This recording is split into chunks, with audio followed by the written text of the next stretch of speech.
Saravá, estamos iniciando aqui mais um episódio especial do nosso podcast Umbanda EAD, também transmitido aqui no nosso canal no YouTube. E hoje eu estou muito feliz pelas presenças nessa mesa, apesar desse assunto que é sempre angustiante de tratar, mas que a gente faz questão, no mínimo, sempre em setembro, de falar a respeito da campanha nacional do Setembro Amarelo, que é o mês de prevenção, conscientização e prevenção contra o suicídio. Eu estou aqui na companhia da excelentíssima Thaís Helena Queiroz, Bom dia, boa tarde, boa noite. Que é triatleta, educadora física e está pós-graduando em Psicologia do Esporte e graduando em Psicologia. E que o esporte tem muito a ver, uma relação muito íntima da qualidade da saúde mental. Por isso ela está aqui hoje. Muito bem-vinda, meu amor. Obrigada. Estou muito honrada de estar aqui com o Rodrigo, com o Rafa. E espero poder contribuir um pouquinho e aprender também, né, com vocês. E aqui ao nosso lado também, Rafael Machado, psicólogo clínico que atua na abordagem comportamental há 11 anos. Vocês vão ver eu falar aqui muito com uma intimidade, o Rafa, porque é o meu amigo de convívio lá no box, onde eu descobri que ele é psicótico do esporte. O que é um box? O box do CrossFit, né? Eu sou vou usar um termo do ciclismo junto com o do CrossFit. Eu sou um Peba Scale Forever e ele é um RX. RX é aquele que faz tudo que tá prescrito, aquilo que tá ali só os fodas fazem. Esse é o Rafa. E a Thaís testemunha, sempre me fala, puta, mas tem um cara lá que puta que pariu, o cara faz tudo, meu. Faz tudo com salva de palmas. Rafa, muito bem-vindo. Muito obrigado por aceitar esse convite, estar aqui trazendo um pouco da sua trajetória, do seu conhecimento clínico e científico a respeito da saúde mental.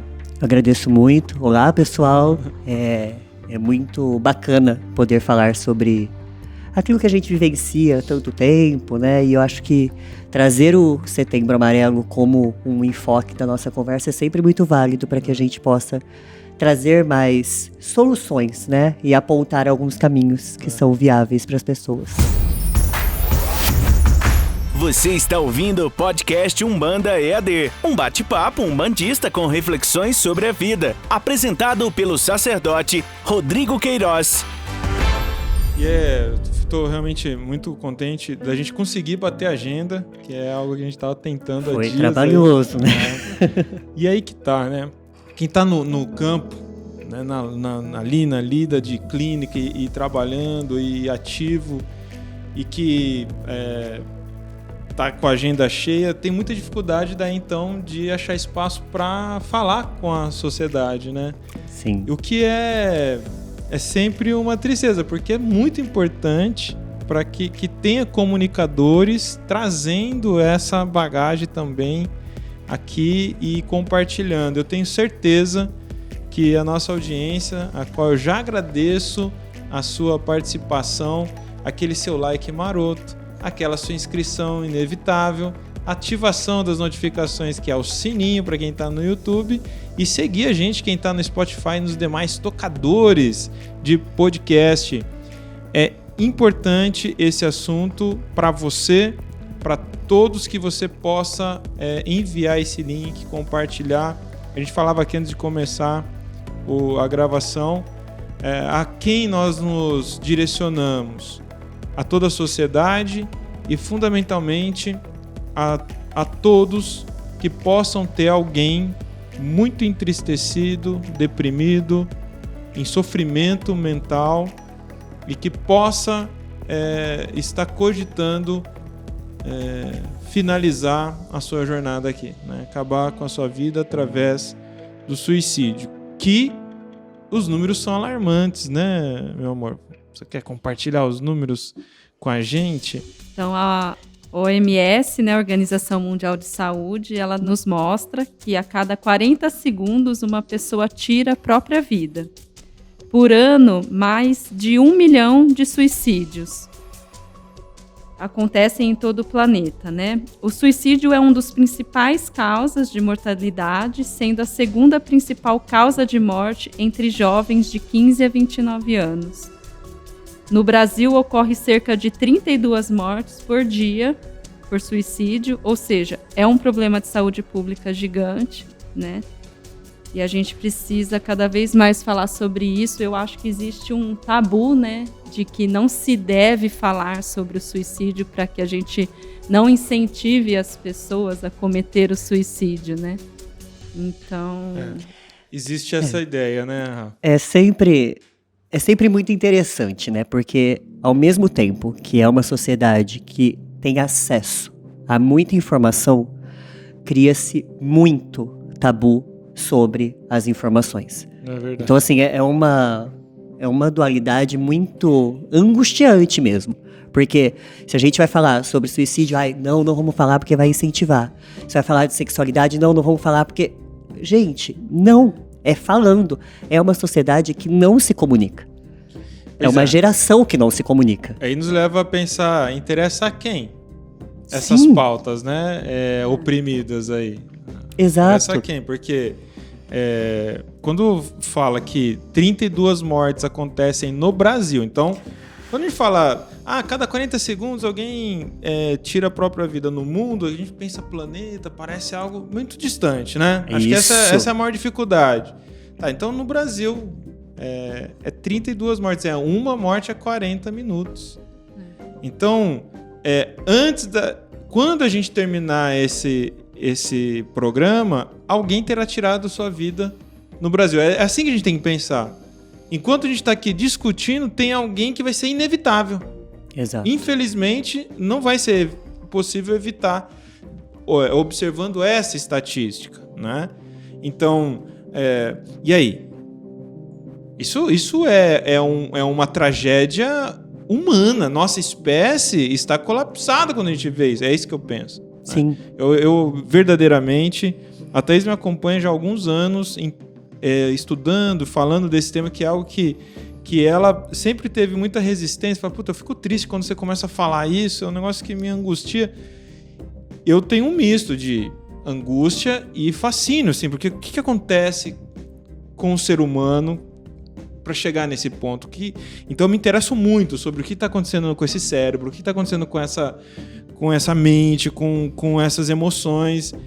E aprendi a superar essa angústia, que ela é inevitável, mas porque é uma tragédia humana. A gente está falhando. Porque quando você vê as estatísticas, vamos continuar na matemática do negócio. Morre-se muito mais gente por suicídio, Rafa, do que por acidente de trânsito, que é gente pra caramba que morre. Exato. O tempo todo. Então, não é pouca coisa. Agora, todos os dias, você abre qualquer noticiário na rede social, no jornal, impresso, televisivo, o que for. Tem um monte de manchete de acidentes, né? Sim. Tem um monte, tá falando ali? Não sei em que lugar, mas o suicídio parece que não acontece. Tabu. Tudo se explica pelo tabu. Não se pode falar sobre isso. Porque tem-se uma crença de que falar sobre isso vai acontecer muito mais. Então você entende que falar é sensibilizar.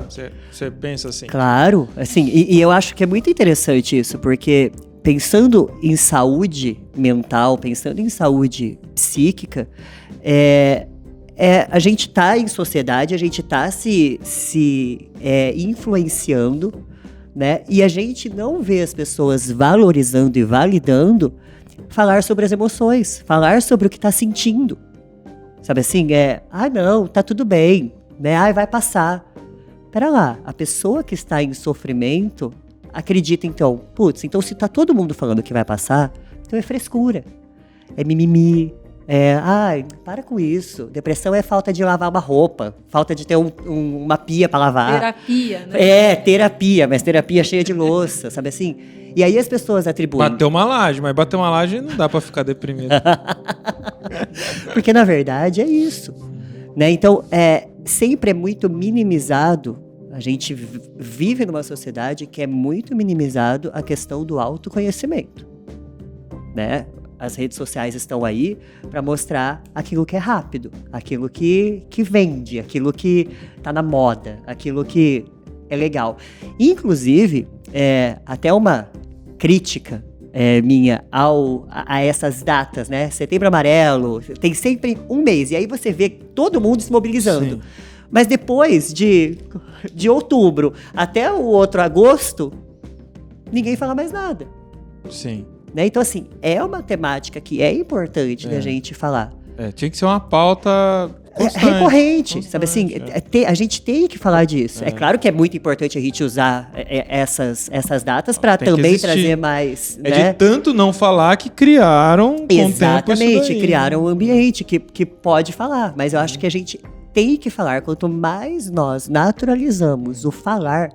Né? E não falar de suicídio, mas falar de como eu estou me sentindo, de treinar uma escuta acolhedora, né? De prestar atenção, de olhar no olho da pessoa, de perguntar, você tá bem mesmo? Senti você esquisito hoje. Né? E essas pequenas observações, para quem está em sofrimento, salva vidas. Não, e o sofrimento, ele é uma condição humana, né, Rafa? Eu estava falando isso com o Rodrigo, né? Sempre existiu. Eu acho, ela é inerente, né? Ou seja, ela vai acontecer na minha vida, na do Rodrigo. Então, eu acho que a questão é essa, né? A gente aprender a lidar com essas emoções que todos nós passamos, né? Então, eu acho que é por aí, né? A questão da conversa, né? A conversa em casa, a conversa... Para quem então está nos acompanhando, vou jogar aqui uma linha de raciocínio para a gente seguir. A bandeira aqui da nossa conversa é o Setembro Amarelo, o suicídio. Só que o suicídio é o ponto final, literalmente. Qual é o tabu? Eu acho que o grande tabu é a morte. Falar da morte já é horrível, já. Ninguém fica falando da morte, como que é o seu velório, alguma coisa assim, antes de ser muito evidente a proximidade dele, né? Então, se a morte já é um tabu, muito embora seja um fascínio, porque a gente vive, as religiões ocidentais giram tudo em torno da morte, né? Você tem que viver assim, assim, assado para morrer bem, para morrer e ir para algum lugar. Você só pensando na morte. Então, é curioso isso. Se a morte já é uma coisa difícil de se conversar, suicídio, então, entra num nível mais hard de permissividade de conversa. E né? que aí você tá ferrando a sua vida eterna, Exato, né? que aí tem o tabu religioso, exatamente. Exatamente, por isso que vem se construindo todo esse tabu, né? Exatamente. Então, assim, e que deu errado. O que a gente precisa entender assim, ó, todo esse discurso religioso que tá em grande maioria das religiões, né, de que tirar a própria vida te conduzirá para um sofrimento eterno, não importa a linguagem do espiritismo, mesmo na Umbanda, os cristãos, etc. Não, no final assim você tá cagado, você vai sofrer pro resto da eternidade, né? Mesmo com esse discurso não deu certo. É isso que os líderes religiosos precisam pôr na mesa, assim. Essa estratégia não funciona. Esse controle não deu muito certo. Essa tática aí não rolou. Por quê? Porque não é falta de Deus, né? Não é falta de Deus, não é falta de rezar, não é falta de amar a vida. Né? Então é disso que a gente quer desenvolver aqui com você. Acompanha a gente até o final. Comenta aí se você vai com a gente até o final, porque no final vai ter uma chave para você mostrar pra gente se chegou até lá, hein? E aí a gente tem alguns desdobramentos na experiência do sujeito que vai levar ele a esse precipício, né? Então tem desde ansiedades crônicas que ele vai desenvolver, que vai abrir margem para uma depressão mais aguda, que poderá ferrar com o cérebro dele e ele se desligar da vontade de viver. É um exemplo assim. Então tem várias coisas, tem vários caminhos que vai fazer o indivíduo chegar lá. Então os traumas que ele vai vivendo, as contingências da vida, várias, cada um tem a sua história que é legitimamente verdadeira, triste, impactante. E aí existe algumas descobertas do que a gente pode se esforçar na vida para evitar que a gente adoeça emocionalmente, não é verdade? E o esporte é um deles. E quando eu falo esporte, não precisa ser igual ao Rafael, nem como a Thaís. Mas pode ser como eu, que se esforça para ir um pouquinho por dia e fazer alguma coisa ali. Eu transpiro, a canela tá tudo bem, né, Rafa? O Rafael, ele treina 3 horas e nem a canela transpira, então tem alguma coisa ali problemática. Brincadeiras internas. Então, o que acontece?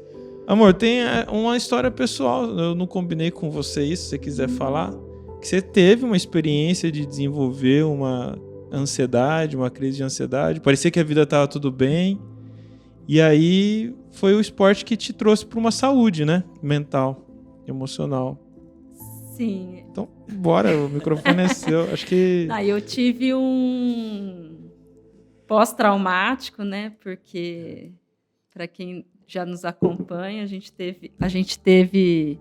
aconteceu um acidente com a nossa filha, né? Ela sofreu um afogamento e pós tudo isso, eu achava, não procurei terapia, nada, porém via um carro de ambulância, tinha que parar o carro na rua. Eu tinha esquecido que era conectado com isso. E alguns meses pós, né? 1 ano talvez, o corpo processou tudo isso e uma certa noite acordei o Rodrigo falando que eu tava infartando. Amor, eu vou voltar um pouco, porque as pessoas não conhecem essa história. Não? Todo dia tem pessoas novas ouvindo a gente. Então eu vou situar, porque realmente agora me abriu, e até pro Rafa entender. Você colocou ela pois na situação, e aí agora... Isso dá uma análise, né? Então assim, em 2013 isso?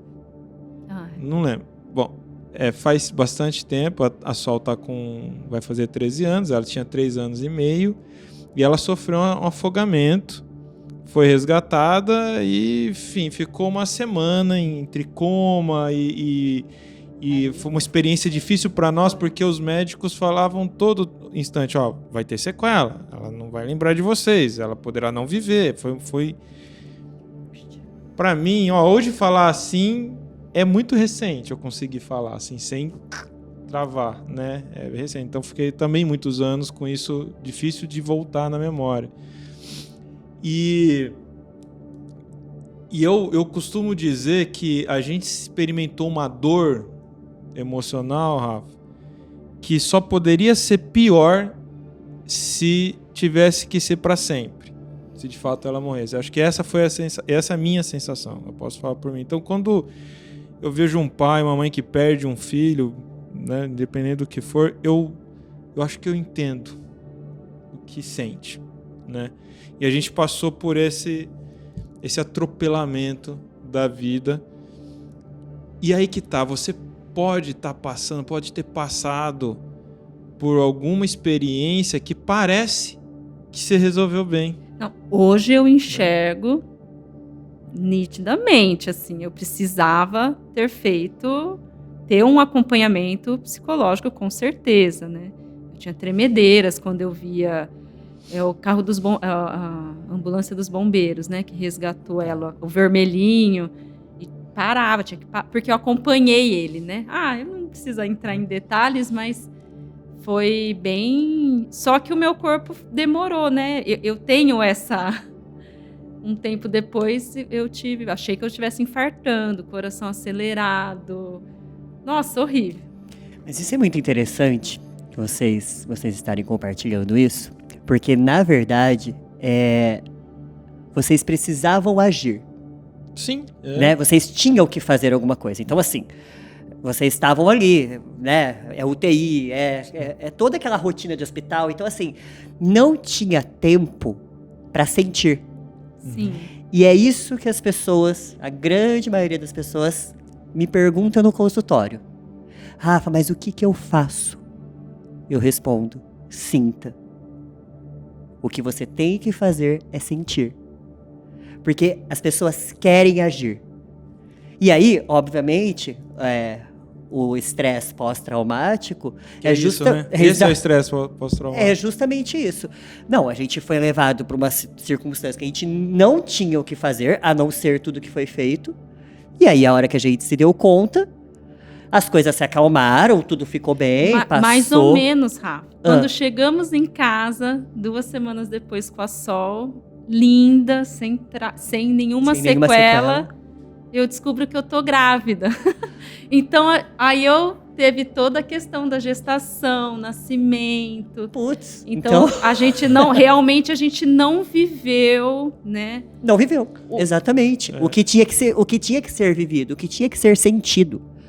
As pessoas têm medo de sentir. De um 0 a 100, e é isso, né? Então emenda uma descoberta de uma gestação que a gente queria que tivesse caiu acontecendo. Caiu uma euforia, né? Exato. Aí você vai viver isso, aí você vai... É verdade, né?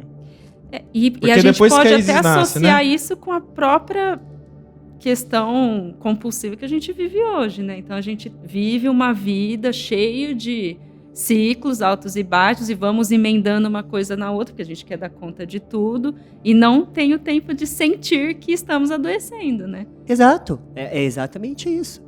A gente não se permite sentir, porque a gente é do fazer. Então, pode acontecer, você passa aqui uma situação traumática, um impacto emocional forte, né? Que não existe o que é mais traumático ou menos, cada um é uma experiência, né?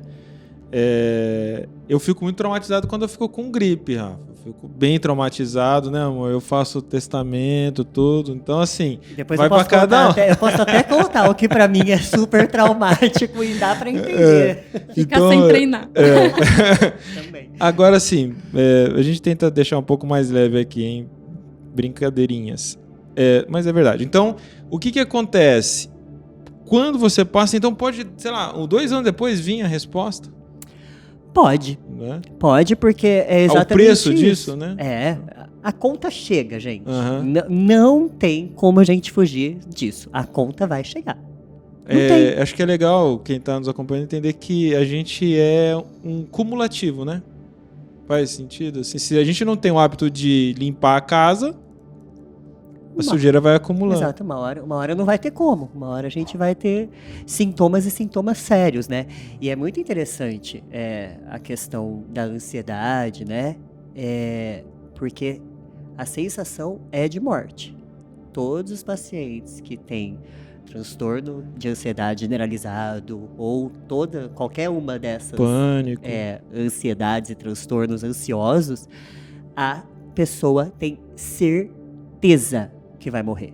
Certeza. Eu tive. Tanto é que quando eu tô atendendo os pacientes com algum transtorno ansioso, eu falo para os pacientes, por favor, me mande mensagem a hora que você tiver a crise.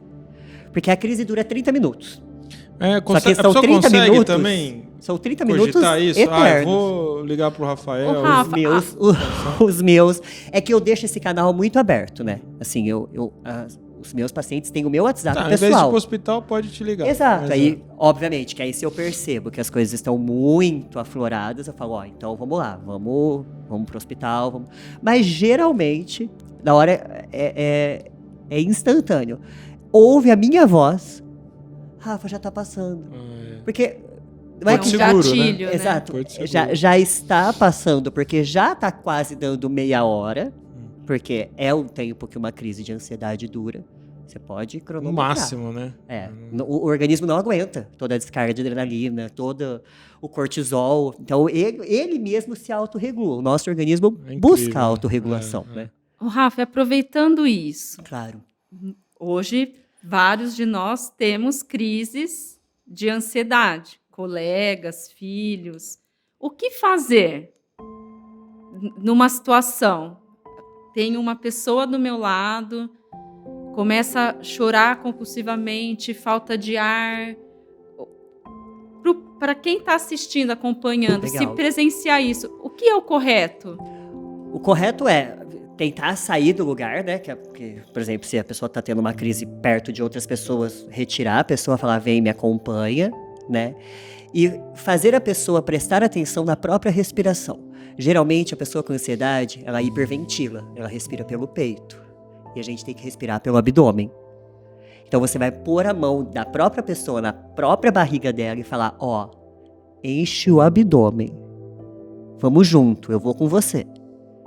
Então, enche o abdômen, segura, solta o abdômen. Porque isso daqui, se eu começar a respirar assim, aqui, eu vou ter uma sensação de desmaio. Se nós três começarmos a fazer esse tipo de respiração, a gente vai ter uma sensação de desmaio.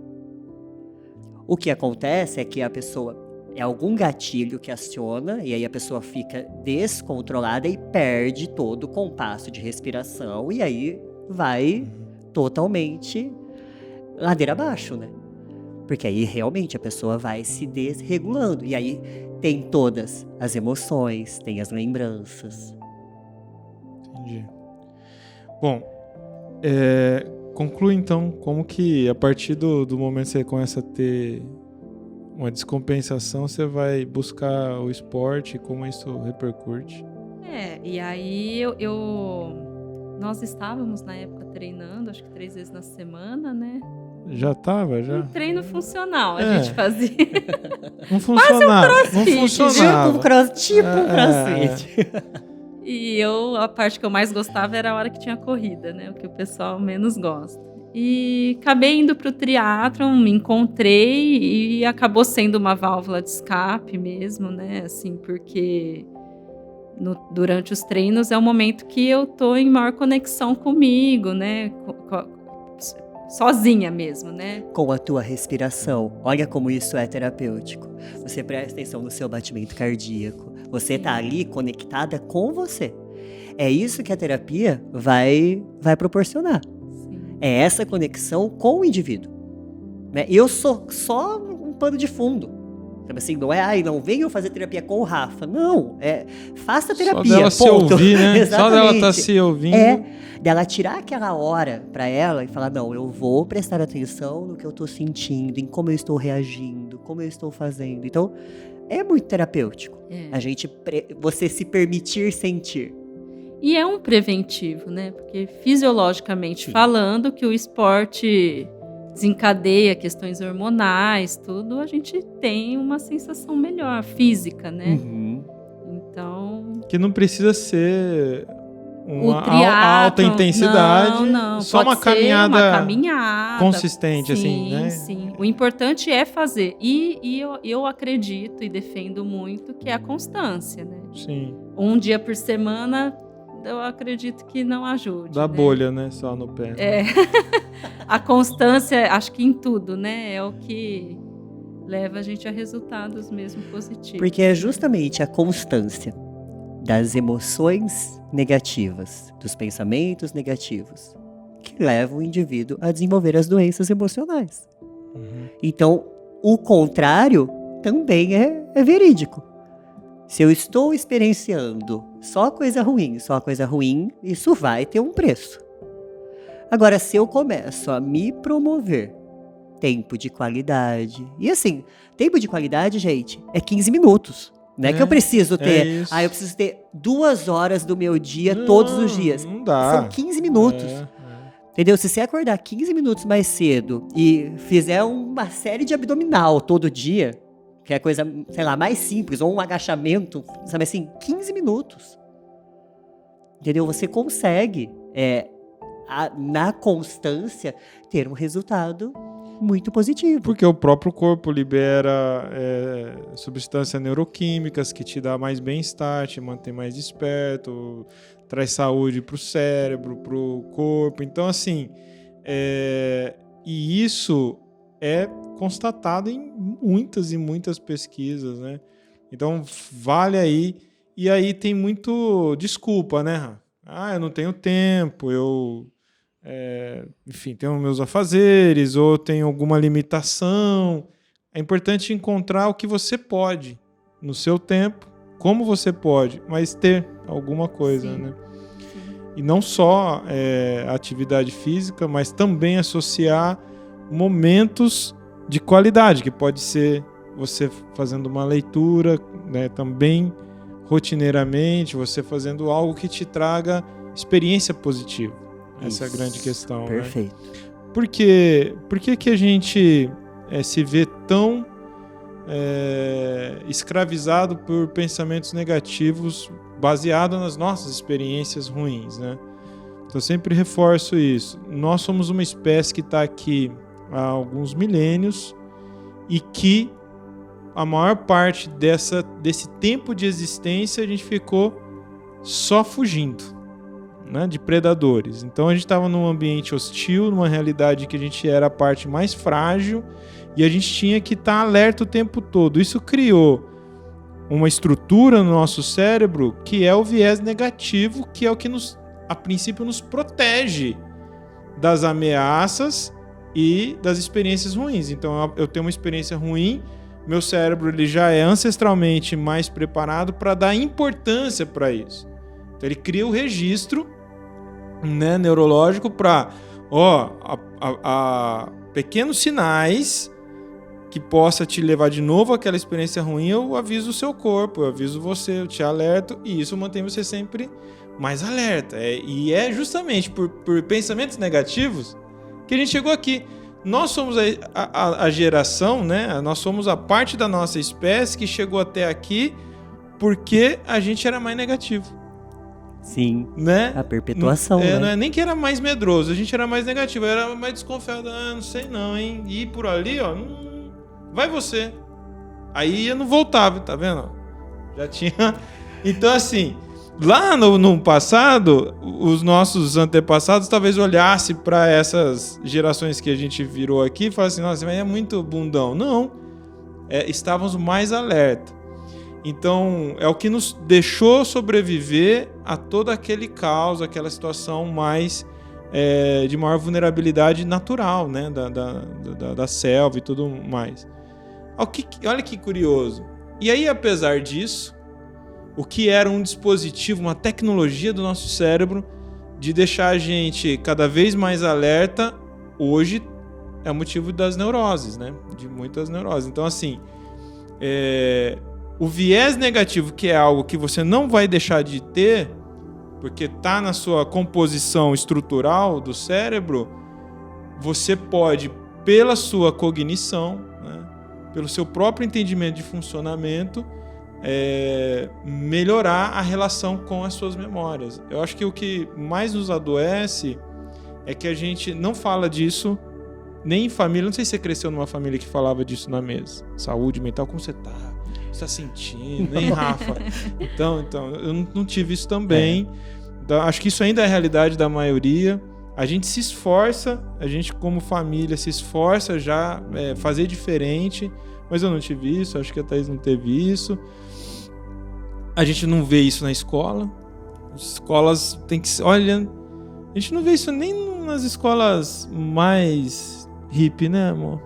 Nem nas mais... Não vê assim, não é um tema mesmo. Ó, vamos sentar aqui, garotada, para refletir sobre isso. Mas justamente por isso que você falou. A gente ficou muito habilidoso em comportamento de fuga e esquiva. Exato. A gente ficou pouquíssimo habilidoso em comportamento de enfrentamento. E quando nós estamos passando por uma situação difícil, claro que é muito mais confortável a gente fugir e se esquivar. É óbvio. Mas, pera lá, vamos lá. O que a gente consegue ter de respaldo? O que a gente consegue ter de estrutura para conseguir enfrentar isso? Como que a gente pode? É um esporte? É uma terapia? É a religião? Sabe assim, como que a gente pode ter uma estrutura que a gente possa se posicionar? É criar repertório mesmo, né? Exato, interno, criar né? repertório. Porque é isso, a gente ficou super... É facílimo se esquivar das coisas. É gostoso falar, driblei mais um. E é o auto-engano, né? Que é jogar debaixo do tapete. Exato. É o auto-boicote. E as pessoas fazem isso. E aí claro, é melhor eu sentar aqui, começar a chorar pra vocês, que eu vou trazer uma emoção negativa, eu vou, né, trazer um peso. Ou é melhor eu falar, não, gente, tá tudo bem. E a lágrima aqui, ó, dura pra querer escorrer, alguém me pergunta se eu tô bem. Gente, eu não tô bem. E a Vamos pessoa conversar sobre isso? que desabafa com o melhor amigo, melhor amiga, chora todo... Já é terapia? Já resolveu? Já tá resolvido? Não, né? Que bom que pode se abrir. Mas o olhar terapêutico, ele vai trazer então, qual é a diferença?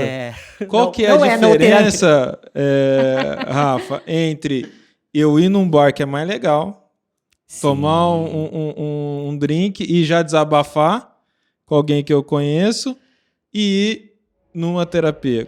É que terapia a gente faz através da fala, né? Então, parece ser um desabafo.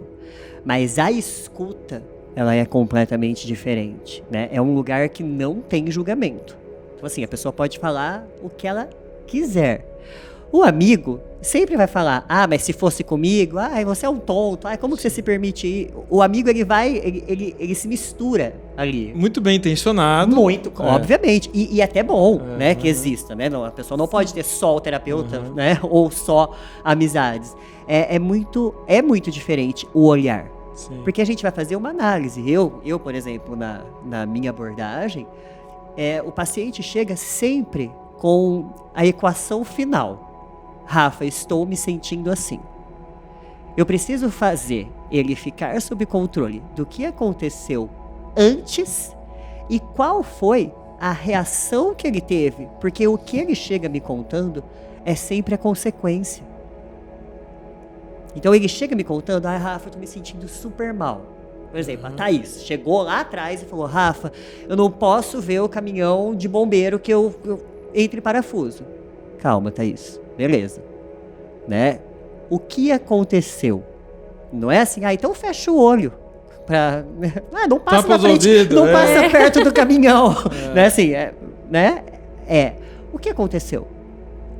Qual foi o teu comportamento durante todo esse tempo que você se calou? Por que veio isso agora à tona? Então, você constrói uma análise. Parecia que estava resolvido, inclusive, né? Exato, até parece que está resolvido. Deu tudo bem, deu tudo bem. Né?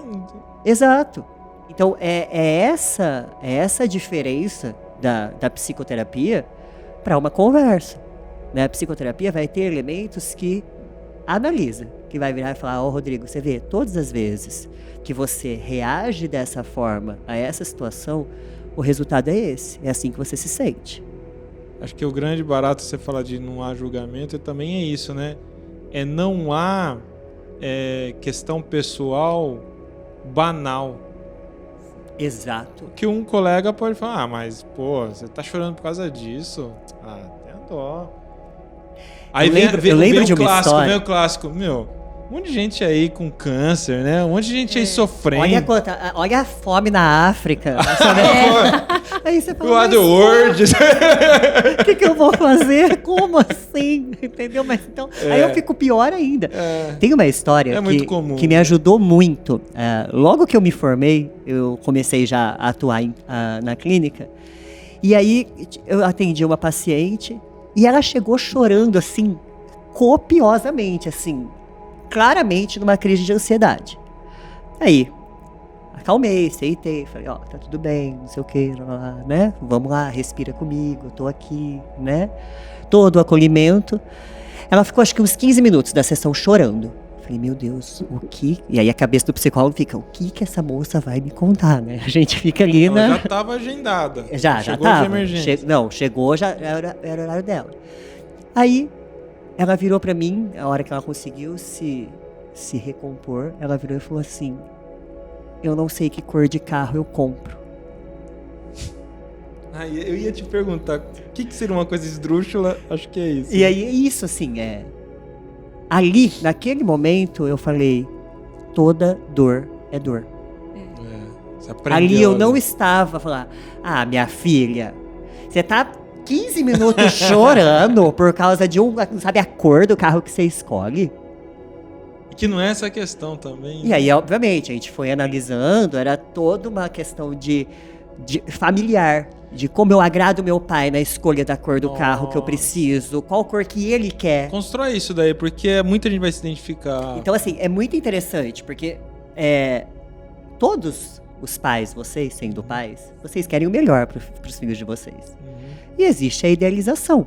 Sim. Sim. Meu filho vai ser médico, vai ser advogado, doutor advogado. Exato. Aí escolhe o quê? Psicologia.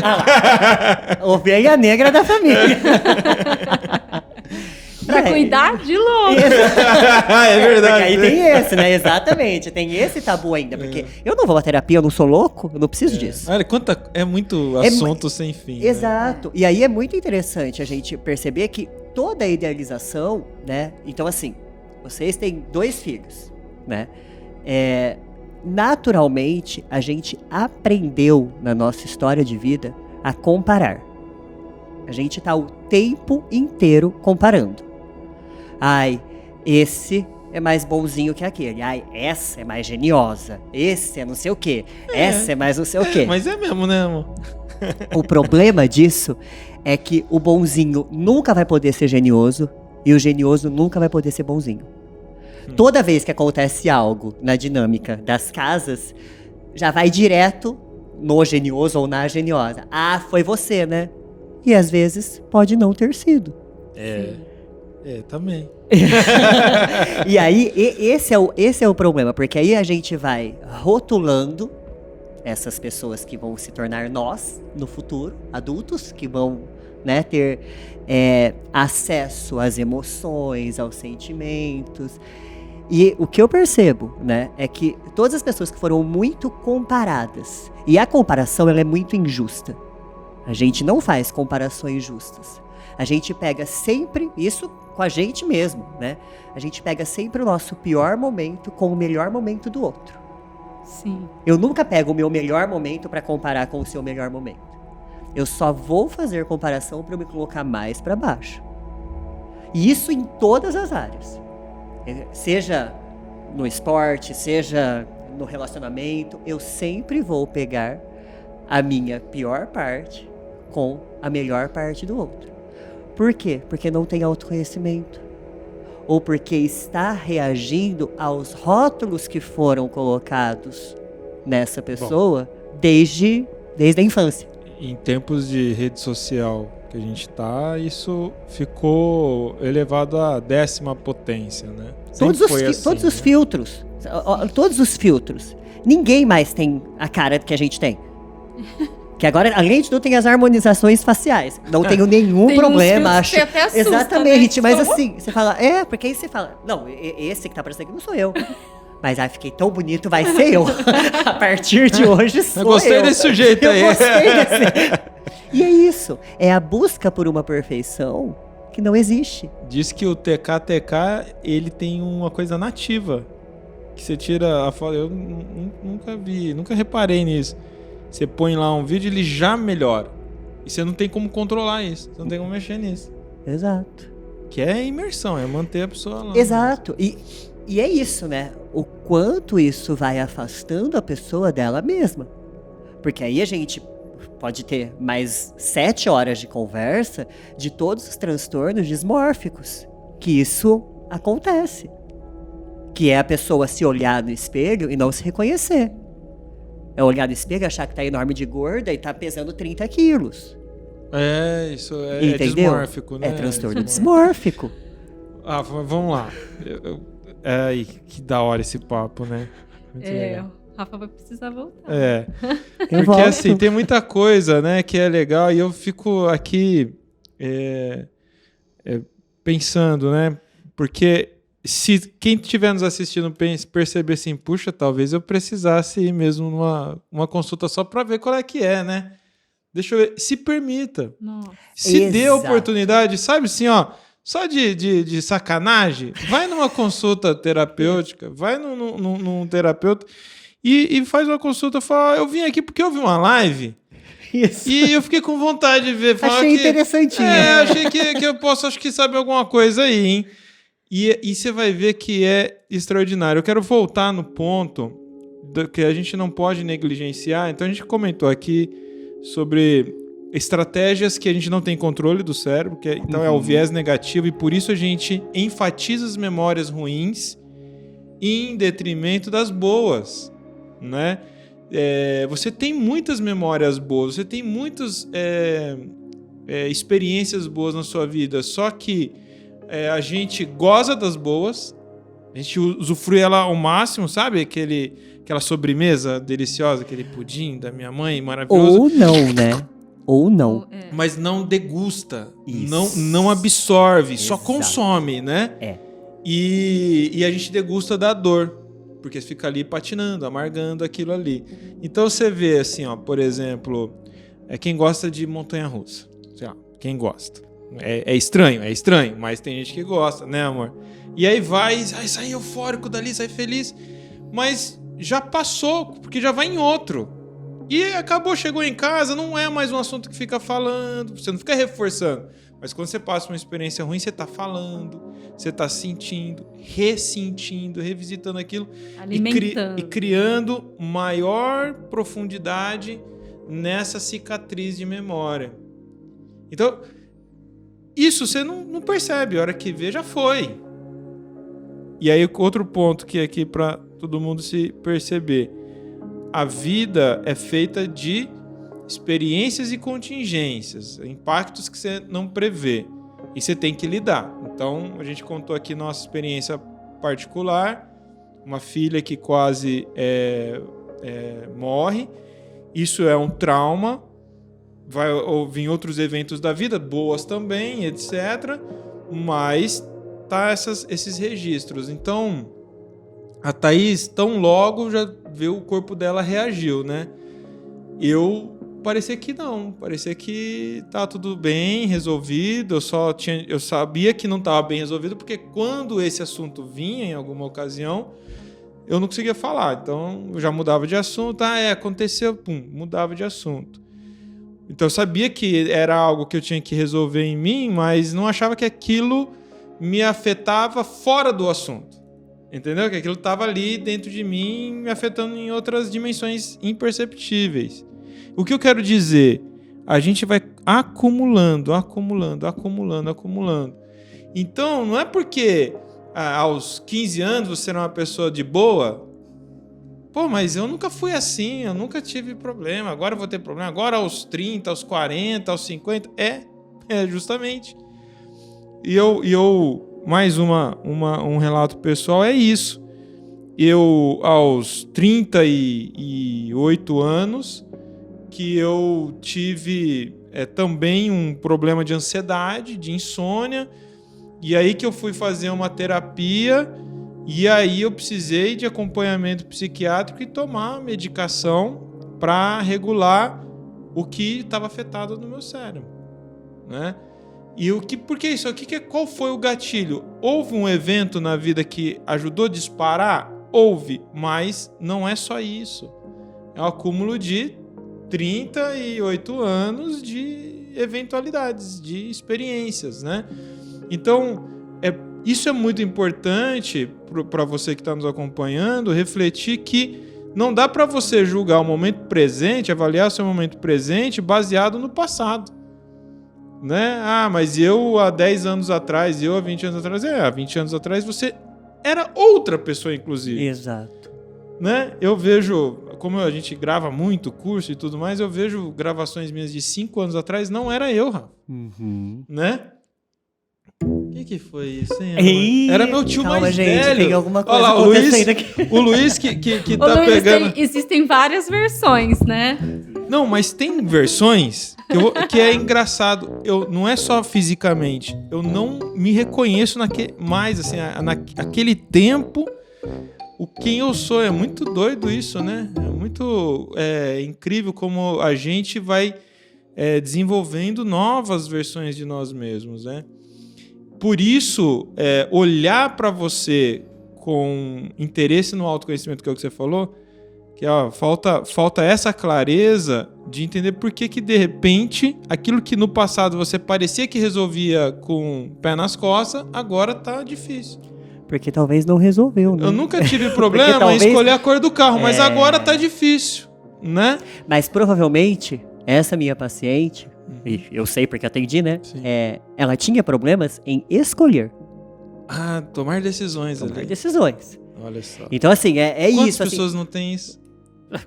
É o dilema da vida, né? É o dilema de todo mundo. Se tiver mais de 2 opções, ferrou. Exato. Pra mim, já veja a Netflix. Exato. Veja o tempo que você perde coletando o menu e desiste, vai dormir, porque já deu os 40 minutos de um episódio qualquer. Amor, mas isso que você falou agora, para mim, traz um link com a questão que a gente falou no início do sofrimento. Porque eu acho que a gente, além de toda essa questão social, de rede social, das pessoas viverem uma vida, e eu me senti, poxa, mas eu não tô tão feliz quanto elas, eu vou falar do meu sofrimento para elas. E essa questão da gente não estar sabendo lidar com as nossas emoções, né? Eu acho que o problema maior é esse, porque quando eu não estou em atenção plena, percebendo o que eu sinto, que eu estou vivendo, dando valor também para o meu sofrimento, porque é a maneira como eu encaro ele, né, Rafa? Sim. Eu e toda a humanidade sofremos por alguma coisa. Mas a diferença entre eu e o outro é como cada um vai enxergar e trazer aquilo para si, né? E o que eu acho muito importante, Thaís, dessa tua fala, é a gente pensar num outro sentimento que eu acho que é o sentimento mais ruim que a gente pode ter e que todo mundo carrega. É a culpa. Perfeito. Porque a hora que a gente chega nesse ponto, a culpa, ela trava a gente. É como se a gente estivesse segurando uma âncora no nosso colo. A gente não consegue sair do lugar. E aí eu acho que é o grande... É o fator muito decisivo na terapia, quando eu identifico que existe uma história de muita culpa, né? De você não foi o filho que eu gostaria.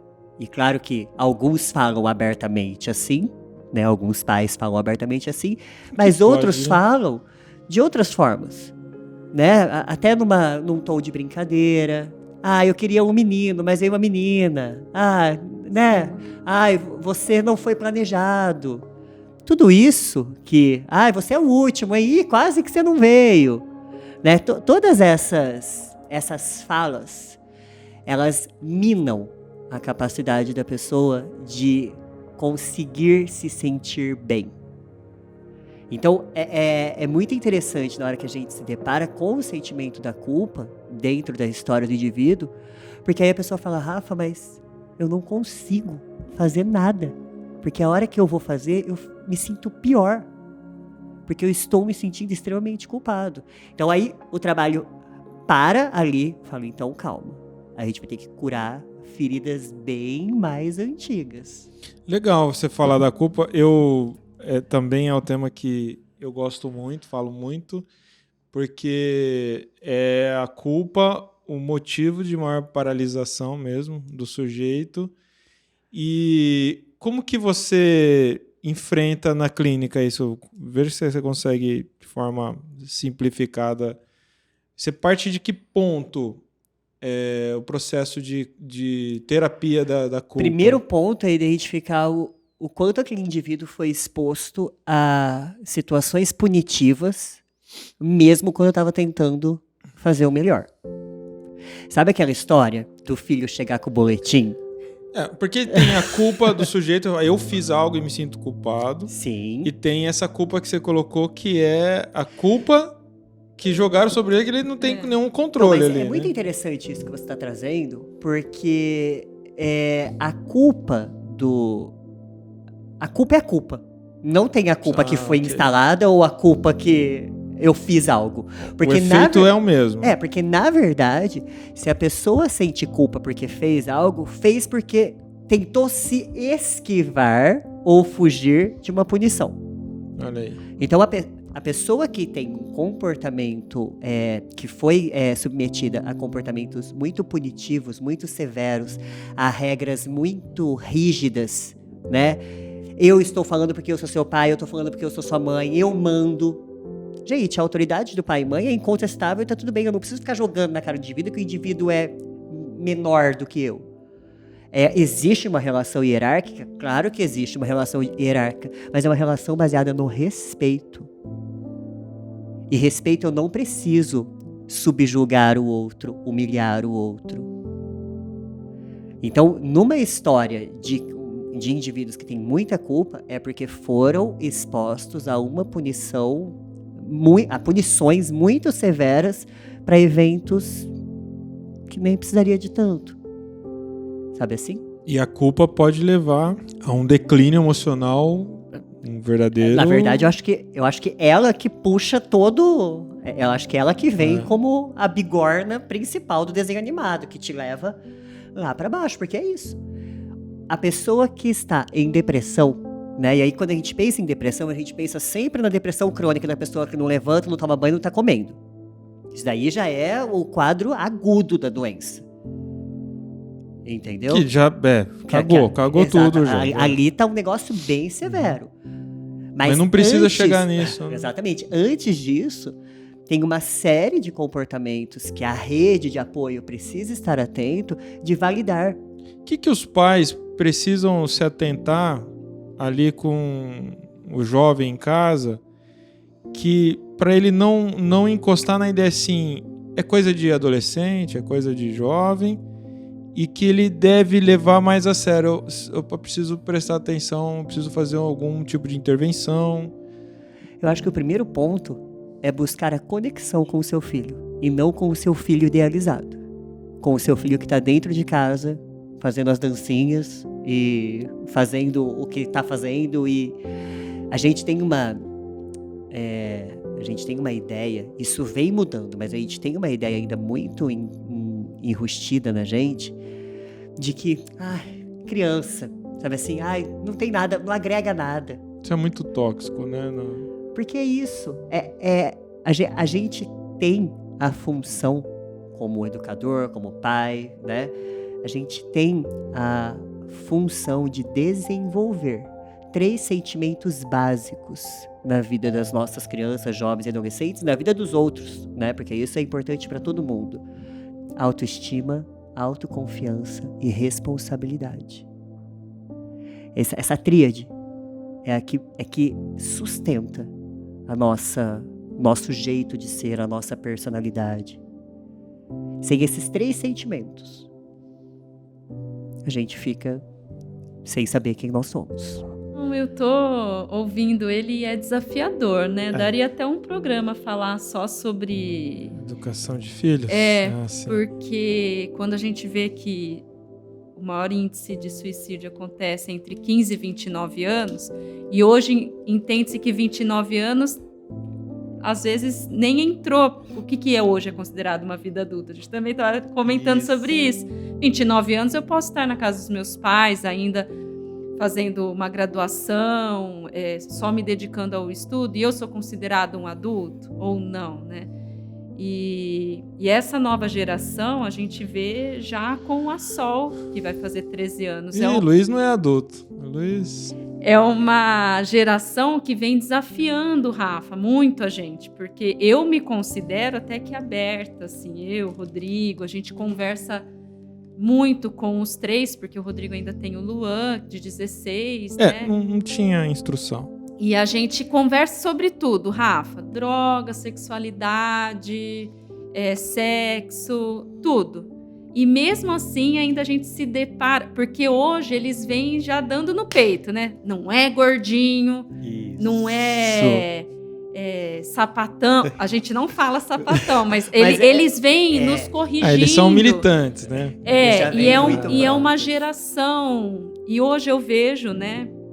Os 2 últimos suicídios aqui em Bauru, de adolescentes que eu conheço, foi causado por pais sem diálogo sobre a homossexualidade. Então, assim, é algo... Hoje a gente está vivendo a questão da bissexualidade, de tudo. Então, assim, nós, pais, precisamos nos permitir aprender e ter essa troca, porque o mundo está... Isso é uma realidade, tá tudo diferente. A gente gostando ou não. Ou não. Então, dar ouvidos para eles e acolher e dialogar, eu acho que isso... Que é o espaço do não julgamento. As pessoas na clínica chegam contando coisas, sei lá, absurdas, né? Mas é o espaço que elas se sentem seguras de falar. Sim.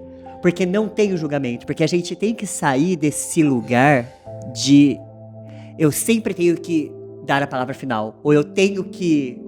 Ele tem que me ouvir, ele tem que entender o que eu tô dizendo. Calma. Busca a conexão primeiro. Como é isso, filho? Como é isso, filha? Me explica. Não sei. Né? Busca entender. E não, isso eu não sei não, hein? Toma cuidado. Você corta a capacidade da pessoa falar. Aí você vê o seu filho conversando horas a fio com alguém online, e você fala, ele sai do quarto, ele nem bom dia fala.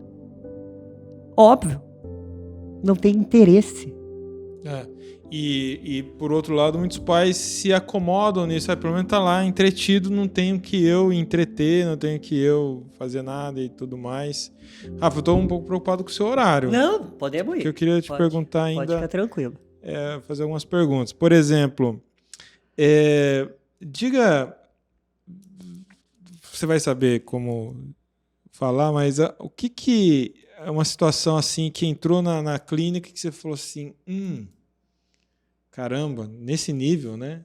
Esse é o nível de impacto que essa pessoa está vivendo. Deu para entender? Deu. Deu. Que mostre assim, o quanto o que está em volta impacta na vida do sujeito, né? Sim. Histórias não faltam, sim, porque sim. Existem muitas. Mas uma delas que me marcou muito também foi logo no começo da carreira. Acho que eu tive alguns desafios bem interessantes assim, para ver se eu gostava mesmo da psicologia clínica. E era uma jovem, né, que apareceu para eu atender, e ela começou a usar bebida alcoólica junto com a mãe para conseguir ter diálogo, porque se ela não estivesse bebendo com a mãe aos 12 anos, a mãe espancava ela. E ela tinha essa idade quando foi com você? Não, ela foi quando ela tinha aos 19. Já. E aí, estudos apontam que superproteção e abandono dão no mesmo lugar. Porque a superproteção, eu estou dizendo que aquele indivíduo não sabe fazer nada sozinho. E no abandono, ele não tem modelo nenhum. Você vê, a gente não imagina que essas coisas acontecem, né? E assim, é muito impactante, né? Porque aí você pensa que é uma... E ela chega em que estado, então, na clínica? Querendo resolver o alcoolismo ou uma depressão? O que foi? Ela chega com um quadro depressivo bem acentuado, sim. O que é um quadro depressivo acentuado? Zero cuidado com a aparência. Sim, zero cuidado com a aparência, assim, tipo... Um desinteresse em qualquer assunto que eu propunha. Do tipo, e aí, como foi sua semana? Né? Aquela pessoa totalmente apática, apática, é isso? Sabe assim? Tipo, não sei. E o que me chamava mais atenção é que ela voltava na semana seguinte. Pois é, ela foi de vontade própria ou a mãe Foi por vontade própria. Olha que curioso isso. Tá gritando, né? Exato. Tá gritando. Sabe assim? E aí, assim, foi um trabalho muito desafiador pra mim, porque eu recém-formado, né, na ânsia ali de mostrar trabalho, salvar né? o mundo. Exato, achando que ia conseguir. E aquela paciente extremamente difícil, mas sempre voltando. Eu falei, gente, eu tô acertando em alguma coisa. Alguma coisa eu tô fazendo bem aqui. Nem que seja Que interessante. o abraço que eu dou nela no começo da sessão. Que legal. E isso eu percebi também. Eu sou uma pessoa muito afetiva. Você já me viu, né? E você sabe que eu sou muito, muito afetivo. Então, assim, eu gosto do contato, eu gosto de abraçar. Né? E eu recebo todos os meus pacientes. E aí, abraço, não sei o quê. E ela não abraçava, os braços dela ficavam pra baixo, assim, ó. Tem que estar atento a esses sinais aí. E aí eu abraçava, falei, oi, tudo bem? Vamos entrar? Né? Que engraçado, né? A pessoa não ter Então, reação. Exatamente, são vários sinais que você vê que a pessoa tá em sofrimento. E pera lá, o que tá acontecendo? E você já enfrentou uma situação de a pessoa chegar ali e revelar pra você, estou com ideia suicida, eu quero morrer. Essa paciente foi uma. Ah, Essa foi uma delas. Teve até um episódio mais... Ela tá viva? Tá Okay. bem. Parabéns. Tá bem. Ela tá bem, mas... Ela foi pra terapia. Ela foi pra terapia. Aí, ela... Um case de sucesso. Um case de sucesso. Mas eu tive que levar ela pro hospital. Porque ela morava sozinha. E ela me ligou, falando que ela tinha tomado algumas bebidas alcoólicas. Muitas, tipo, tinha garrafas e garrafas de conhaque com remédio. E ela me avisou, antes dela desacordar. Aí eu falei, então deixa a porta do seu apartamento aberta que eu tô chegando aí. Que legal. E aí eu fui. Vendo esse lapso de vida. É isso que é importante, né? Eu ia perguntar isso. Os estudos dizem isso, né? Que a pessoa que comete suicídio, em grande maioria, não quer morrer. Olha que contraditório. Porque a intenção não é morrer, é acabar com aquela dor. É a fuga e esquiva. É o comportamento de fuga e esquiva, mais uma vez aparecendo, para aliviar daquela dor. Daquele lugar que parece que não tem saída. E tem saída. E aí, na tentativa de eliminar esse sofrimento, essa dor, que não é banal, porque quando você está num sofrimento mental, /emocional, entende? Dói no corpo mesmo. Dói no corpo. É físico real, não é uma coisa que você imagina. Ai, eu tô sofrendo. Não é banal. Dói no corpo. Então, você quer se livrar daquilo, você quer se livrar daquele pensamento que não desgruda, aquele pensamento que não deixa você fazer mais nada, que você quer eliminar. E, de repente, dá errado, né? Que você elimina a própria vida. Exato. E me fugiu o nome agora do filme lá, do Augusto Cury lá, que é o ator lá, Dan Stubble. Maravilhoso. Que me fugiu o nome. Então, não sei, tô precisando renovar meus filmes. É maravilhoso. Que é essa situação, é o nome de um livro dele, me fugiu o nome, até tem um livro. Que é essa situação, o cara, aconteceu uma situação na vida dele, ele quer se suicidar. E aí chega ali o mendigo, lá no prédio, no parapeito ali, começa a conversar com ele e fazer várias reflexões sobre a vida, o fim da vida, o que depois, e enfim, recomendo que assista esse filme, que eu não sei o nome, mas que enquanto vocês conversam eu vou procurar aqui. Então, eu vou falar sobre esse livro porque esse trechinho me chamou a atenção, Rafa, e você dá uma... Claro. Tem uma psicóloga americana, a Marsha Linehan. Ela escreveu um livro que chama Construindo uma Vida que Vale a Pena Ser Vivida. E tem um trecho que ela explica como é essa sensação que quase levou ela ao suicídio. Ela é diagnosticada com transtorno bipolar, né? Eu vou ler um trechinho. Tá. Quando eu ensino clínicos de como entender a experiência de pessoas com comportamentos suicidas, eu conto a seguinte história. Isso dá uma ideia de como é o mundo dessa pessoa e o inferno que eu mesma vivenciei. É como se a pessoa estivesse presa em uma sala pequena, com paredes altas que são totalmente brancas. A sala não tem luzes ou janelas e a sala está quente e úmida. E o calor fervente do chão desse inferno é terrivelmente doloroso. A pessoa procura uma porta de saída para uma vida que vale a pena ser vivida, mas não consegue encontrá-la. Arranhar as unhas e as paredes não adiantam. Gritar e bater não traz ajuda. Cair no chão e tentar desligar e não sentir nada não dá nenhum alívio, ou mesmo orar a Deus e a todos os santos que a pessoa conhece e não traz nenhuma salvação. O quarto é tão doloroso que aguentá-lo por mais um momento parece impossível.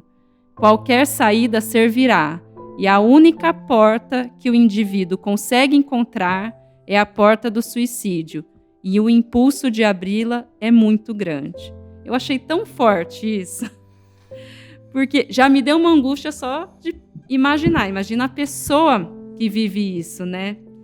E eu acho que se a gente consegue parar um pouquinho e imaginar essa situação, né, Rafa? Eu acho que torna mais fácil imaginar por que alguém procura a solução do sofrimento na morte, né? Porque é algo assim... O que eu acho muito interessante desse relato, bastante forte, né?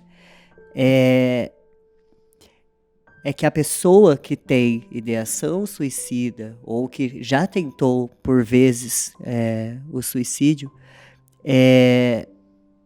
ela tem a clara certeza de que ela tentou tudo.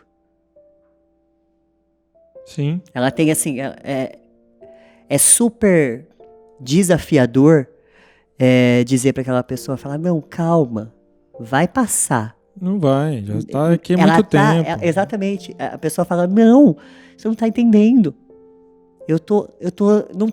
Não tenho o que fazer. E aí que é muito importante esse lugar de entendimento, porque nós estamos o tempo inteiro julgando. O tempo inteiro. Essas pessoas são super julgadas. Ai, você acha? Tentar se matar? Olha a vida que tem. Eu não olha tenho isso. dó, né? Tirou a própria vida, exatamente, egoísta. Procurou, egoísta. Então, além de tudo, tem toda essa pressão. Então, a pessoa já está angustiada por todos os fatores e por toda a história de vida que aquela pessoa passou. E ainda tem que ouvir que ela é egoísta, que merece sofrer mesmo depois, que não pode ter uma vida boa depois dessa, porque como que assim se nega a vida? Sim. As pessoas precisam entender que para o suicídio não há adjetivo. Né? Isso. Então, assim, não é egoísta, não é corajoso, não é covarde, não tem adjetivo. Já tem o nome, né? Acabou. Já tem o nome. A gente não precisa sair dando outro nome. Já é suicídio, ponto. Pronto. E é a tragédia humana. É a gente falhando, não o sujeito que se suicida. Isso aí não retrocede. É a gente como sociedade, como espécie humana, falhando no coletivo. Isso. Né? Então, toda vez que alguém tira sua própria vida, o planeta sofre mais. Há algo que mancha a nossa história humana. É disso que se trata, olhar de uma forma mais macro para a humanidade e refletir essa pauta. Porque acontece ao seu lado. Acontece justamente nas famílias Doriana. Não ganhei nada para falar isso. Acontece isso em todos os lugares. Não há classe social, não há questão de gênero, mais evidente ou menos. Está acontecendo de uma forma mesclada em todos os lugares. Então, a gente precisa refletir sobre isso. Cada vez mais e olhar. O ano passado, uma pessoa que conviveu muito comigo na adolescência, que ajudou a me criar, foi ex-mulher do meu pai, ela cometeu suicídio e foi um choque para mim saber que de alguém que eu não convivia mais, mas que tinha sido tão próximo de mim e que eu fiquei sabendo meses depois, inclusive. Assim, então é algo realmente muito chocante. quando alguém na família comete suicídio, diz os estudos que impactam as gerações ali seguintes fortemente, e há indícios de reprodução disso nas gerações seguintes, né? Não é nada genético, mas é algo que impacta de tal forma o vulto emocional daquele sistema familiar que pode isso ser um problema maior. Porque não é falado. Famílias... Acho que vira mais tabu ainda. Mais tabu. Famílias que tiveram alguém que se matou, porque aí o que acontece, né? A culpa que antes estava com quem já não está mais aqui, fica para todo mundo que estava ao redor e não percebeu. Exato. E aí, exato, é isso. Esse lugar de culpa, de a gente não tem como retroceder, a gente não consegue trazer a pessoa de volta. Já foi, morreu. Entendeu? Exato, acabou. Né? A culpa faz as pessoas falarem, vamos fugir, vamos se esquivar. E aí a gente retroalimenta todo o sistema que a gente está falando aqui hoje. Aquela série já de uns anos, né? 13 razões, como que chama? É verdade. 13 razões para morrer, né? O 13 porquês, né? 13 porquês para... Retrata muito isso, né? O como impacta não só família, amigos, as pessoas que estão... Porque a série, as temporadas seguintes vai reproduzindo isso. E o quanto a gente também... E lá tá falando do efeito do bullying, né? Sim, é muito, para quem temporada. ainda não assistiu, principalmente para jovens, aí acho bem legal. A gente... O nome do filme? Lembrei. O nome do filme é O Vendedor de Sonhos, também do livro do Augusto Cury. E eu super recomendo, você que tem preguicinha de ler, então assista esse filme que ficou muito bom. E o Dan Stubble é foda pra caramba. Interpretação dele ali, e eu acho que fica extraordinário, é muito legal, e é uma reflexão sobre o quase suicídio, a tentativa de suicídio, né? E a valorização da vida. E é uma frase que é emblemática do Augusto Cury sobre isso, né?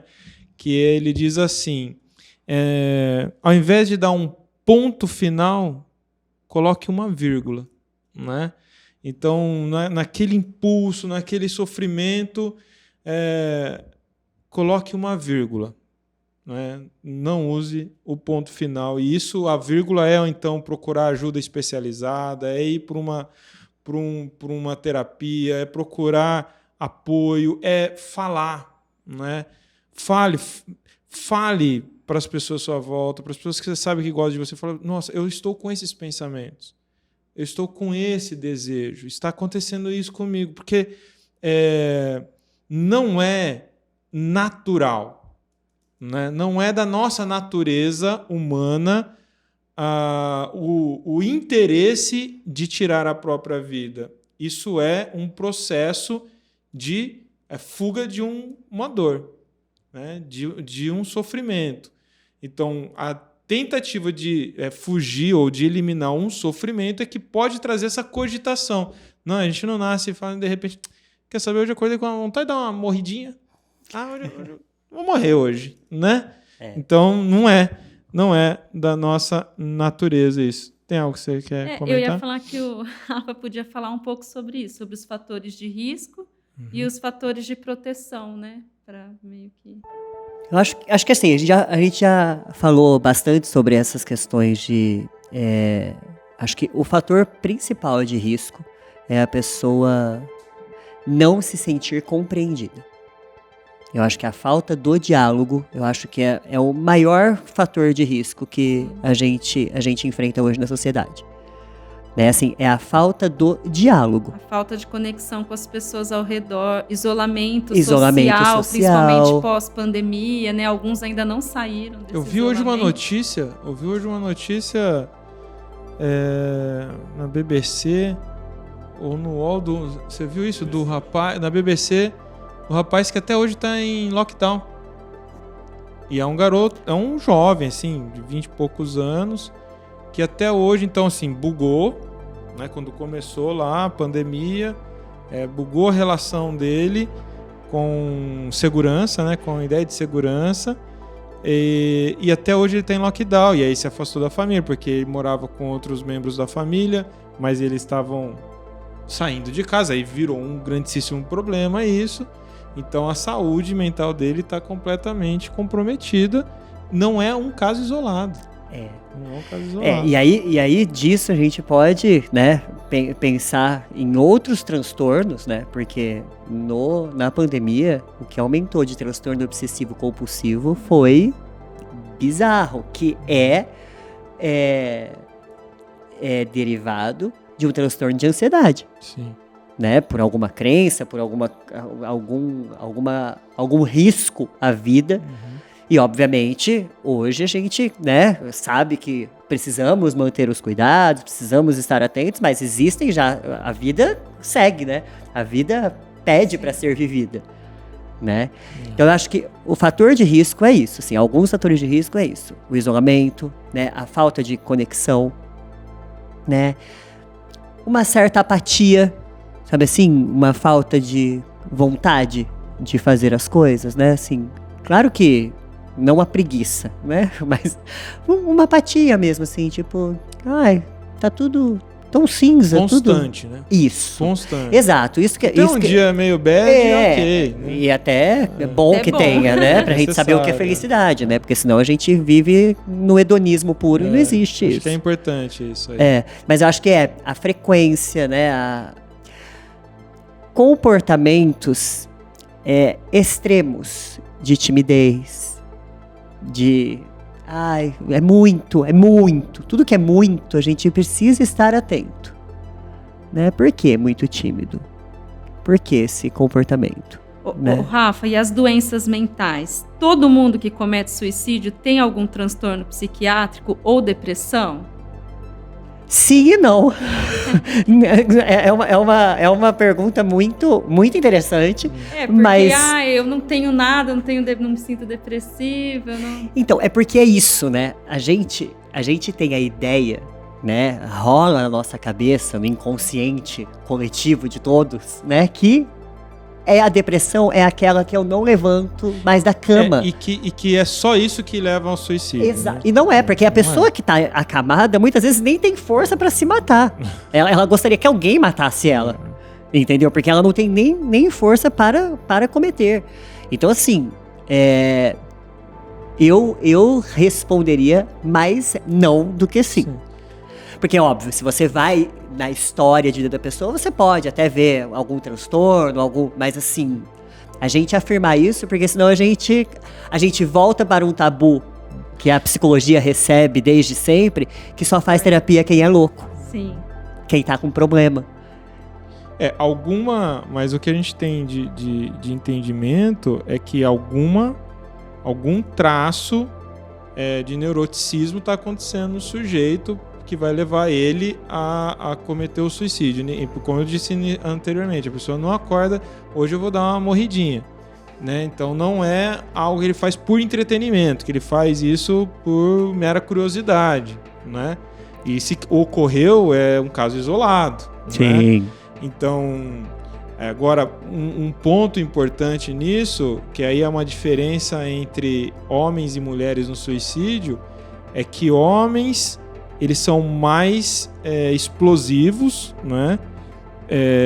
E aí eles têm muito mais índice de suicídio de homens em situações pontuais. Então a mulher ela vai sendo minada emocionalmente para cometer o suicídio. Então, por exemplo, é muito comum, né, histórias de suicídio entre homens, que o cara é o provedor da família lá, aos 50 anos, 60 anos, ele perde aquela carreira, acontece algum vexame ou uma perda financeira muito grande, perde tudo na bolsa, isso tem muito caso assim, né?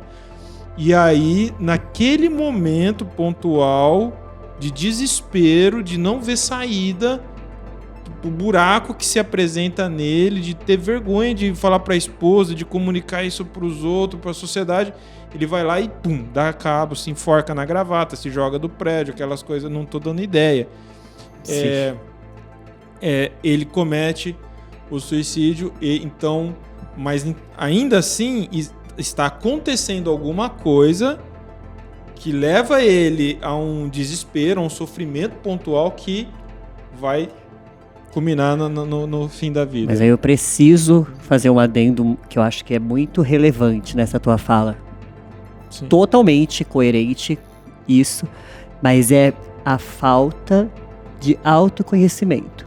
Esse cara que se matou porque não é mais provedor... Sim. Ele não era analisado, ele não era terapeutizado.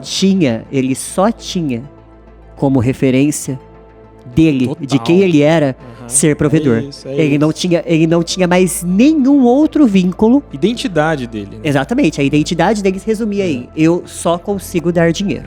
É muito comum. Muito comum. Mas é isso, né? É a falta total de autoconhecimento e de saber quem é. Porque você não é o que você tem. Agora tem uns transtornos que evidenciam mais chances de suicídio, né? Por exemplo, borderline, Sim, esquizofrenia. Sim. Né?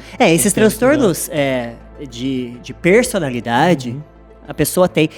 E assim, às vezes, usa até a forma de suicídio para chamar a atenção. Sim. Mas, por favor, gente, não vamos cair também naquela máxima de quem quer faz. Não.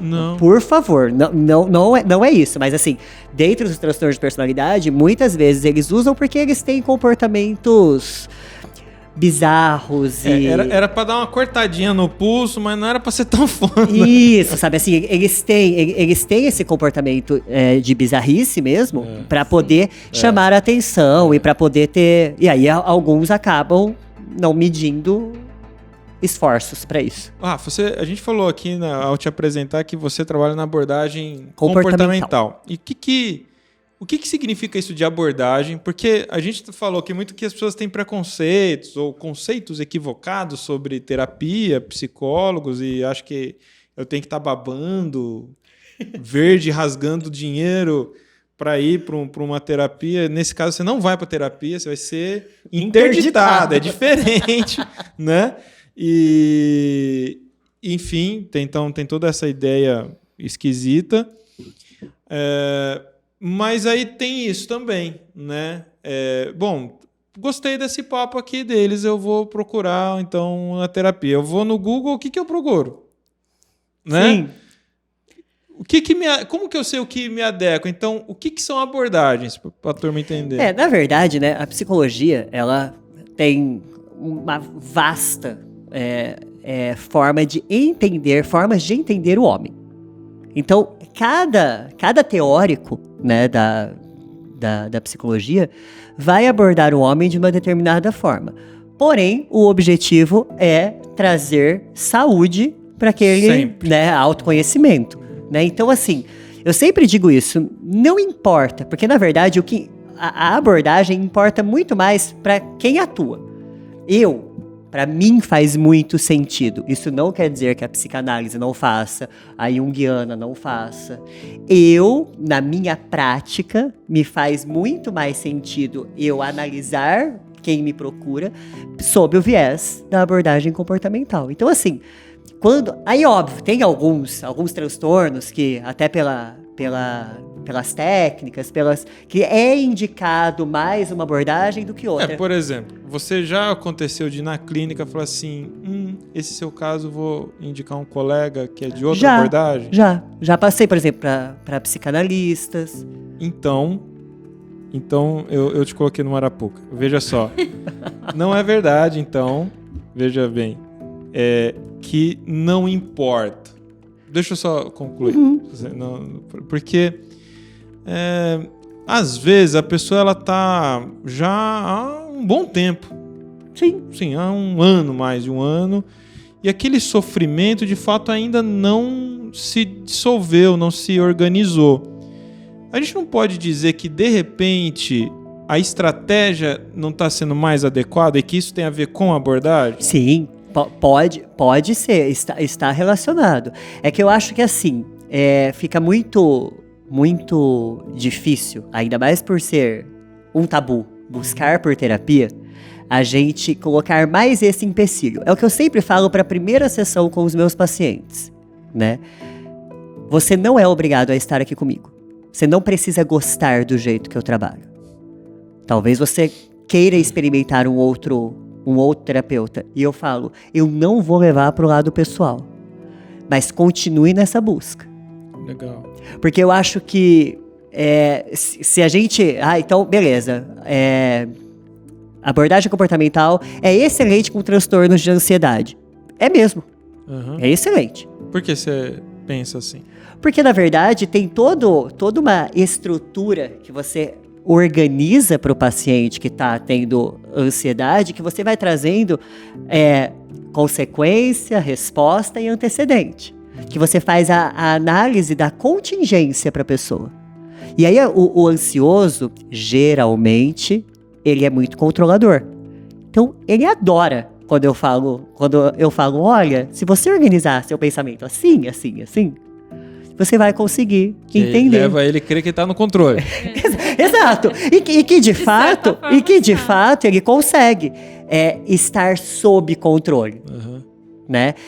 Mas assim, há outros problemas, outros transtornos mentais não são tão... A comportamental não é tão eficaz, talvez não olhe do jeito que uma outra abordagem vai olhar. E aí a outra abordagem vai pegar mais as questões da infância, o outro vai pegar mais questões de símbolos e sonhos. Tem a ver, olha só, é mera especulação. Claro. Tem a maior ou menor eficiência de uma abordagem num sujeito tem a ver com a questão, o motivo, o problema, ou mais a ver com o jeito da pessoa, o temperamento, algo nesse sentido. São todas essas variáveis. Sim. Né? Assim, eu acho que é uma relação, embora seja uma relação profissional, é uma relação de muita intimidade. Porque muitas coisas que você conta para o seu terapeuta, você não conta para mais ninguém. Então, assim, são variáveis muito... Né? Então, assim, toda vez que eu ouço alguém falando, eu fui no psicólogo tal e eu detestei, Rafa, eu falo, olha, isso não vai trazer nada de novo pra cá. Né? Porque quem era você também com aquele psicólogo? Então, é muito fácil a gente terceirizar a responsabilidade e falar, eu não gostei do Rodrigo. Rodrigo, é chato, não sei o quê, não gostei do jeito que ele falou, do jeito que ele me abordou. Mas como eu estava naquele dia? Porque é uma relação de intimidade. Tem gente que não dá tempo pra isso também, né? Exato, porque quer uma resposta, quer fazer alguma coisa. Que é a pergunta que eu mais ouço. O que eu faço, Rafa? Falou, nesse momento você vai sentir. E aí eu vejo que ele ficou com raiva de mim, né? Tipo, mas volta na outra semana. O que eu então não quero bem. Isso, né? O que eu não quero sentir mais. Então, né? desculpa, você tá no lugar errado. Porque, então, assim, claro que eu entendo que algumas abordagens vão olhar de forma diferentes e podem trazer resultados diferentes. Mas o que eu acho que é fundamental é a psicologia. Ela busca a melhoria da qualidade de vida do homem. É isso. Terapeutize-se. Por favor, por favor. Seria um mundo melhor, né? Nossa. E eu quero então recomendar aqui para você o seguinte, a gente está falando tudo isso sobre saúde mental e a depressão é talvez um dos maiores motivadores para o suicídio. Quem gosta de leituras densas, então eu recomendo o Andrew Solomon, O Demônio da Meia-Noite, que é considerado um verdadeiro tratado sobre a depressão e sobre suicídio. Tem um livro dele, pequenino, livro, né, comparado a esse, O Longe da Árvore, que é sobre o autismo, né? Tá bom. Ele escreveu, aqui é um compêndio de algumas palestras dele, que é Um Crime da Solidão, reflexões sobre o suicídio, é maravilhoso. Então, questões técnicas sobre o assunto. Um livro gostoso para entender que depressão não é fraqueza, não é frescura, não é nada que você possa trazer de adjetivo. Dr. Leandro Teles é uma leitura deliciosa. Esse livro é muito delicioso. Esse aqui é livro para leigo mesmo. Qualquer um pode ler e vai aprender e vai conseguir se olhar. Falar, puxa, de repente, eita, vou procurar um terapeuta aí, né? Então, recomendo. E também esse aqui de Ana Beatriz Barbosa, Mentes Depressivas. Esse é um livro também super recomendado. Eu acredito muito na educação, Rafa. Acredito que quanto mais as pessoas estudam, entendem sobre como a gente funciona, né, mais a gente consegue desenvolver esse autoconhecimento também, se observar e aceitar com mais facilidade, de repente, que, poxa, acho que sozinho não vai rolar. Vou procurar ajuda. E se você está em sofrimento, tá precisando de ajuda, de um ouvido atento, você pode entrar em contato com o CVV 188. CVV está ali para valorizar a sua vida, para te acolher no seu momento de sofrimento. Então, não há desculpa para você não procurar algum tipo de auxílio.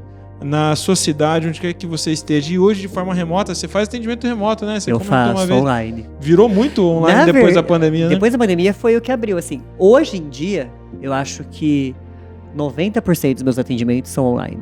Que incrível isso, né? Mudou o paradigma, né? Da clínica, né? Mudou. Porque é isso, assim. Mas será que vai funcionar? Será que não vai? E eu observo que, obviamente, se a pessoa tiver uma estrutura, que ela se sinta tranquila, né? Não dá pra... cachorro, periquito, sim, filho, a mulher, né? Interrupções, né? Mas se ela tem esse ambiente, eu percebo que o resultado vem mais rápido, porque se sente mais à vontade para falar, porque está no ambiente dela. Você acha que o rapport fica mais... É engraçado, porque no começo eu sofri muito, porque eu desligava de um e já ligava o outro. E no meu consultório físico eu tinha um corredor, que eu ia me despedindo da pessoa, só que eu já ia me conectando com o próximo paciente. Eu falava, é o Rodrigo que vem agora. Então beleza, é o Rodrigo. Então eu já ia falando, então tá, beijo, tchau. E nem tava mais olhando para aquela pessoa, eu já tava pensando no Rodrigo que ia entrar. E aí na entrada eu já me conectava com você. No atendimento online então tá, até a próxima semana, beijo, tchau. O próximo já tá ali me esperando. Ai. Então, assim, foi um treino, pra mim, bem interessante. Mas agora tá... Tá aí, a tecnologia tá aí pra gente usar bem. Exato, a nosso favor. Que a gente possa usar a nosso favor. Então,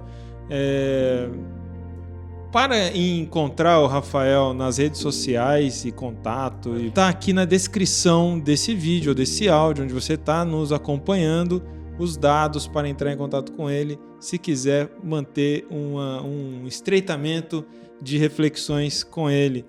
Meu amor, muito obrigado por estar aqui, adorei você de co-host aqui, vai vir muito mais vezes e essa contribuição tão importante. Suas palavras finais.